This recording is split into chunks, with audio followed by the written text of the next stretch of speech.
Esqueça tudo o que você pensa saber sobre soldados. Apague da sua mente a imagem do guerreiro moderno, treinado em academias e equipado com tecnologia de ponta.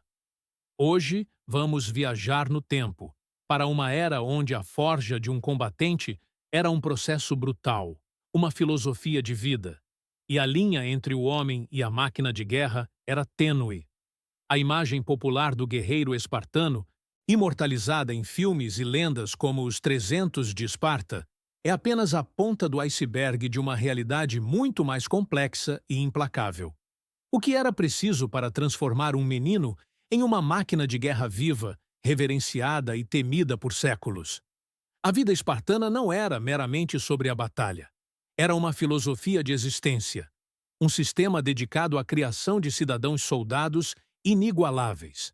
Esparta, uma das mais célebres e enigmáticas cidades-estado da Grécia Antiga, não era apenas um local, mas um ideal.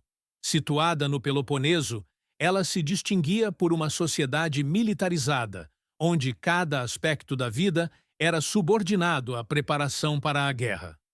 A importância cultural e histórica dos espartanos na Grécia Antiga é imensa, não só por suas proezas militares, mas pela singularidade de seu sistema social e de treinamento.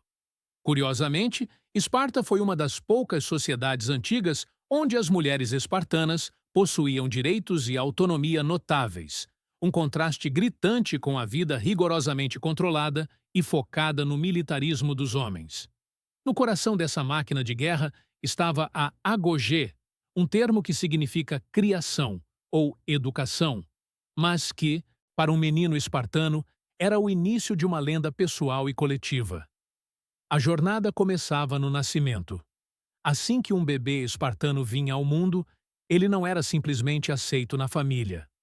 Em vez disso, era levado perante um conselho de anciãos, que inspecionavam minuciosamente a criança. Se o bebê fosse considerado fraco, deformado ou inadequado para o rigor da vida espartana, ele era descartado. A lenda, embora debatida por historiadores, fala do Monte Taigeto, para onde esses imperfeitos eram levados. Essa decisão brutal não era um ato de crueldade gratuita, mas um cálculo frio de uma sociedade que não podia se dar ao luxo de sustentar membros que não pudessem contribuir plenamente para sua defesa. Os que passavam na inspeção tinham um breve período de infância em casa, mas a trégua era efêmera. Aos 7 anos, o corte abrupto. O menino espartano era arrancado dos braços da mãe e do conforto do lar. A separação era definitiva e traumática, um mergulho sem retorno em um mundo de disciplina, privação e treinamento incessante. Este era o início da Agogê, a escola da vida que transformaria crianças em guerreiros. Sem despedidas prolongadas, sem lágrimas permitidas, o pequeno espartano entrava nos quartéis, onde sua nova família seria o grupo de seus companheiros, e seu novo pai, a própria Esparta. Ele deixava de ser um indivíduo para se tornar uma peça fundamental em um mecanismo maior, projetado para a supremacia militar. Antes de continuarmos, inscreva-se no canal e diga-nos nos comentários de onde você está assistindo. A Agogê era um sistema meticulosamente planejado, dividido em fases que lapidavam o menino espartano de forma progressiva e implacável. A primeira delas, a fase dos paides, estendia-se dos 7 aos 14 anos. Aqui, a obediência cega, a disciplina férrea e a resistência física eram os pilares do aprendizado. O menino espartano vivia em grupos, os agoges, sob a supervisão constante de um eirene. Um jovem adulto que já havia passado pela agogê e era responsável por impor as regras e liderar pelo exemplo. A privação era uma ferramenta pedagógica essencial. Comida escassa, roupas mínimas e nenhum conforto material. O objetivo não era apenas endurecer o corpo, mas também aguçar a mente. Incentivava-se o roubo de alimentos, não como um crime moral, mas como um teste de astúcia e habilidade. Ser pego não resultava em punição pelo ato de roubar, mas pela incompetência em não fazê-lo de forma discreta. Isso desenvolvia o pensamento tático, a furtividade e a capacidade de sobreviver em condições adversas, habilidades cruciais para um futuro guerreiro. O treinamento físico era incessante. Corridas exaustivas, lutas corpo a corpo e exercícios que levavam o corpo ao limite. Curiosamente, a música e a dança também faziam parte do currículo, não por entretenimento, mas para desenvolver a coordenação, o ritmo e a coesão, elementos vitais para a disciplina da falange. Dos 14 aos 20 anos, o menino espartano entrava na fase dos paidiskoi, entuenkiskoi, poetintifoints, onde a intensidade do treinamento atingia novos patamares. As armas rudimentares e as táticas de combate eram introduzidas, preparando-o para o campo de batalha real. Mas o rito de passagem mais sombrio e brutal era a sequasecacasebke, cripteia. Jovens espartanos eram enviados para o campo, armados apenas com uma adaga, com a missão de caçar e matar ilotas. Os escravos estatais. Este não era um mero exercício, era uma prova de astúcia, crueldade e capacidade de sobrevivência em condições extremas. A cripteia servia a um propósito duplo: controlar a população de ilotas, que superava em muito o número de espartanos, e fornecer aos jovens um treinamento de combate real, onde o sigilo e a eficiência eram a diferença entre a vida e a morte. É um dos aspectos mais controversos da sociedade espartana, revelando a brutalidade necessária para manter seu sistema. Nesta fase, a mentalidade de unidade e o sacrifício pelo grupo eram incutidos de forma inabalável. A dor e o sofrimento não eram evitados, mas abraçados como ferramentas de endurecimento, forjando guerreiros que não temiam a adversidade. Finalmente, dos 20 aos 30 anos, o jovem espartano tornava-se um éfeboy. Embora o casamento fosse permitido, ele continuava a viver e treinar nos quartéis, dedicando-se ao serviço militar ativo. Somente após esta fase rigorosa, e tendo provado sua lealdade e habilidades, ele seria reconhecido como um homoioi, um dos iguais, um cidadão pleno de Esparta.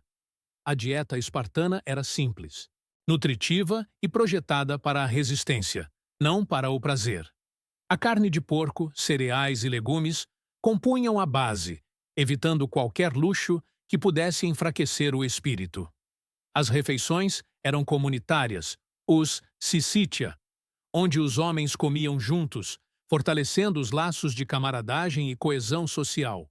Cada espartano contribuía com uma parte de sua colheita ou caça, garantindo que ninguém passasse fome e que a dependência mútua fosse constante. Nestes encontros, discutiam-se assuntos militares, políticos e sociais, consolidando a identidade espartana. A agogê, em todas as suas fases, era mais do que um treinamento. Era a própria vida, um processo de desumanização e reumanização, transformando o indivíduo em um servo perfeito da cidade-estado, pronto para viver e, acima de tudo, morrer por Esparta. O ápice dessa formação rigorosa era visto na batalha, onde o guerreiro espartano se transformava em uma força imparável. A falange espartana era a formação militar mais temida do mundo antigo, uma muralha impenetrável de escudos e lanças. Disciplina, coesão e a confiança mútua entre os homoioi eram seus pilares. O escudo, mais do que uma defesa, era um símbolo de honra e proteção para o companheiro ao lado. A frase "volte com seu escudo ou sobre ele" não era apenas um lema. Era o mantra da glória espartana, significando que a rendição era inaceitável e a morte em combate era a única alternativa honrosa à vitória. A ausência de medo da morte era uma consequência direta da agogê. A busca pela glória em combate era o propósito maior.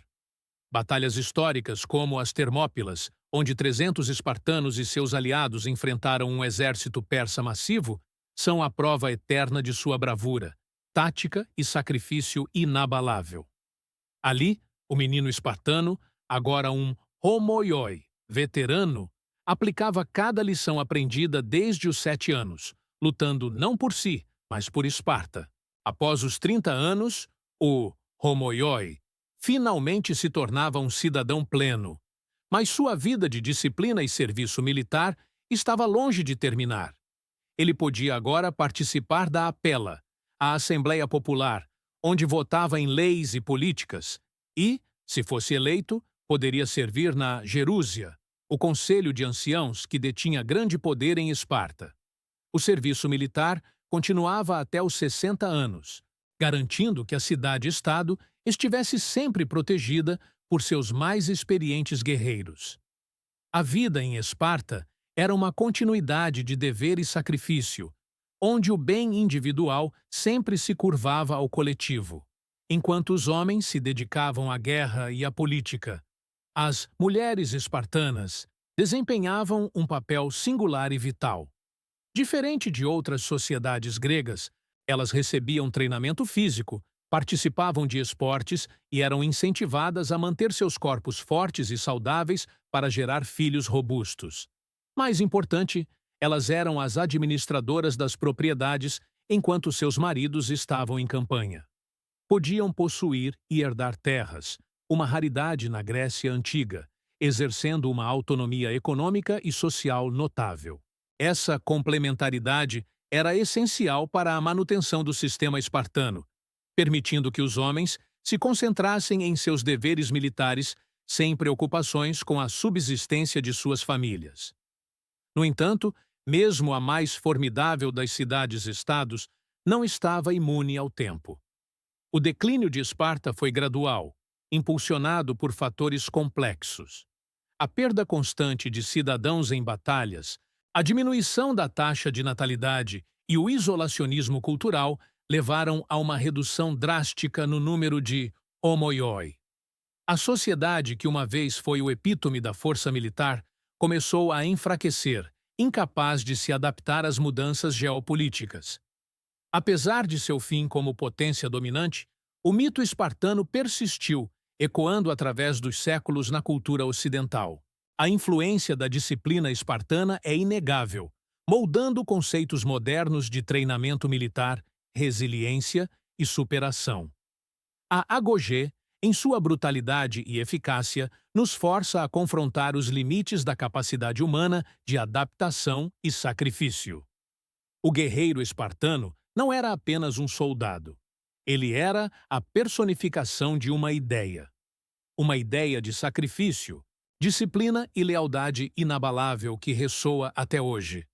O que o processo espartano nos ensina sobre os limites da resiliência humana? Ele nos mostra que, sob condições extremas, o espírito humano pode ser moldado para suportar o insuportável e alcançar feitos que parecem sobre-humanos. Deixe nos comentários. Você acredita que a brutalidade da agogê era um preço justo pela supremacia militar de Esparta? A história de Esparta é um lembrete vívido de que a grandeza, muitas vezes, vem acompanhada de sacrifícios inimagináveis e que o caminho para se tornar uma lenda pode ser pavimentado com dor e privação, mas também com uma inquebrantável vontade de viver e morrer por um ideal.